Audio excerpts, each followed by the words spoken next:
Kaixo, kaixo! Badator Euskaraldia eta berarekin batera badator challenge berria. Gaurkoan azalpena ez dizugu guk emango. Euskararekin zerikusia duten herriko 6 txokeetan aurkituko duzue. Baina Goiatz, gure herria oso handia da. Eman arrastoren bat. Egia da gure herria oso handia dela, baina ordu aztarra.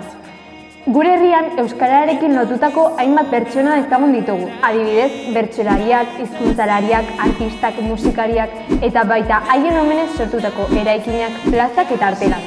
Bale, Goiatz, baina zer aurkitu beharko dugu gune horietan zehaztu? Txartelak, kartelak, zer? Gune horietan QR kodeak aurkitu beharko dituzte. QR kode horiek eskaneatzerakoan challengean egin beharreko agertuko zaizue. Euskaraldiarekin bat egin nahi duen herritar orok parte hartu dezake. Ados. Zuen challengea maiatzaren 19 baino lehen bidali beharko duzu. Blaitu kluba abildua oreretaikastola.eus elbidera. Bidalitako guztien artean, mitologik iesgelerako 5 lagunentzako bona zozketatuko da. Bueno, Goiatz, ni prest nago txarteltxoiek bilatzeko, Ez direla txarteltxoak ari, QR kodeak direla. Bueno, bale. Animatu, elkar mugitu egingo dugu eta. Agur!